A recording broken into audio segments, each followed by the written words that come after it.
कर लो। श्रवण जी ने ऐलान कर दिया है, कुछ भी कर लो, अजीत पवार ही ले सकते हो जैसे पहले लिए थे, एनसीपी नहीं ले सकते। पवार जी ने संदेश दिया है, संदेश ग्रहण कर लिए दीपक जी, या अभी भी उम्मीद के साथ है कर देंगे काम तमाम एनसीपी का? पहली बात तो ये कि सारा का सारा खेल है, उससे भाजपा का कोई लेना देना नहीं। ये सारा का सारा खेल एनसीपी के अंदरूनी द्वंद्व का है। और एक मिनट रोकना चाहूंगा दीपक विजयवर्गीय जी, कहीं तो अपने हाथों को स्वीकार किया कीजिए। आप कैसे कह दिए ये सबको सब कुछ अंदर का है? अजीत पवार और शरद पवार को कभी अलग अलग देखा ही नहीं दिया।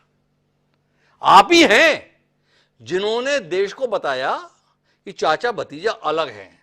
जब ब्रह्म मुहूर्त में आपने शपथ कराई माननीय अजीत पवार के उप मुख्यमंत्री के तौर पर, तो आज वो जो दरार आपने डाली थी वो लोगों को खाई के तौर पर दिखाई दे रही है। वो दीपक जी आपने इतनी मासूमियत से कह दिया, अरे हमारा कोई हाथ नहीं, वो फावड़ा, वो गेंती, वो कुदाली सब आप ही की तो दी हुई थी। कैसे इंकार कर दे रहे हैं दीपक जी आप इतनी मासूमियत के साथ? अजीत पवार संदेह के दायरे में किसके कारण है? आपके कारण। अजीत पवार अभी भी कहां जा सकते हैं? इसकी हवा में जो बातें चल रही हैं आपके पास, और फिर भी आपने इतनी मासूमियत से कह दिया हमारा कुछ नहीं। सब कुछ आपके द्वारा होता है, फिर भी आप कह कैसे लेते हैं हमारा कुछ नहीं? पहली बात तो फहमीदा जी ने जो कुछ कहा था जी कि शरद पवार जी चाणक्य हैं जी, और मैं भी इसको मानता हूं जी कि शरद पवार जी इस देश में राजनीति के चाणक्य हैं जी। इस देश की राजनीति में पिछले 100 साल में कोई ऐसा नेता नहीं हुआ जिसने लगातार 45 साल तक उस प्रदेश के 20-22% वोट बैंक को या विधायिका को कंट्रोल किया हो 45 साल तक। गांधी परिवार में भी कोई नहीं हुआ, हमारी पार्टी में भी कोई नहीं हुआ, वहीं कोई किसी राज्य में नहीं हुआ। और कांग्रेस को तोड़ के अलग हुआ, कांग्रेस से लगातार 45 साल से खेल रहा है कोई व्यक्ति, ऐसा भी कहीं नहीं हुआ। वो चाणक्य है, इसमें कोई संदेह नहीं है। लेकिन अब दिक्कत ये होती है कि कोई, जैसे हम गांव में चौधरी देखते हैं, बहुत सारे समस्याएं सुलझाने वाले देखते हैं, अपने घर की जब समस्याएं होती हैं, अपने घर की जब जमीन जायदाद का बंटवारा होना होता है, तो आप गांव भर की समस्याएं सुलझा सकते हैं, लेकिन घर की जमीन जायदाद का बंटवारा करना किसी भी चौधरी के लिए इतना आसान नहीं होता।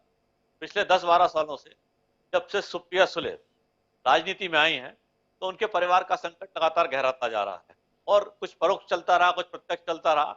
लेकिन अब सब जानते हैं कि कोई भी नेता, चाहे उसका जो बच्चा बेटा है या बेटी है, वो राजनीति में कितने ही नौसिखिए हों, भतीजे या भाई से कितने ही जूनियर हों, लेकिन विरासत तो बेटा या बेटी को ही जाएगी। ये हमने उत्तर प्रदेश में भी देखा है, और उत्तर प्रदेश के अलावा हमने आंध्र प्रदेश में देखा था कि ये किसको विरासत जाने वाली, उन दूसरी पत्नी को, कि दामाद को, कि बेटे को, तो अंततः इसने विरासत लेनी थी उसने ले ली। हमने तमिलनाडु में भी देखा। अरे आप कहाँ इधर उधर जा रहे हैं? महाराष्ट्र में देखिए ना, माननीय ठाकरे साहब ने उद्धव ठाकरे और राज ठाकरे के चक्कर में पार्टी का बंटवारा कर दिया। कहाँ आप इधर उधर घूम गए दीपक जी? हर एक उम्र के बाद जब नेता जब अपने आप में आभा मंडल के साथ और किंवदंतियां गढ़ देता है, लेकिन उम्र के उस पड़ाव पहुंचता है जब उसको विरासत आगे बढ़ानी होती है। आज शरद पवार जी को अपनी बेटी को विरासत सौंपनी है, लेकिन दिक्कत यह है, पहली तो आप 2 मिनट में समझता हूँ लूंगा।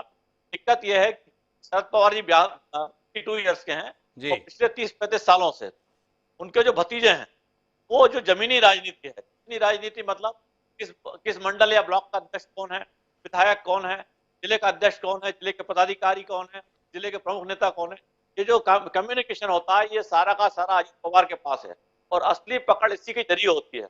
लेकिन अब सारा जो करिश्मा है वो बड़े पवार साहब के, शरद पवार साहब के पास है। अब उस करिश्मा और पकड़ के का जो द्वंद्व है लगातार चल रहा है, लेकिन अब शरद पवार इस द्वंद्व को बहुत टाल नहीं सकते हैं, और इसीलिए उन्होंने ये खेल रचा है।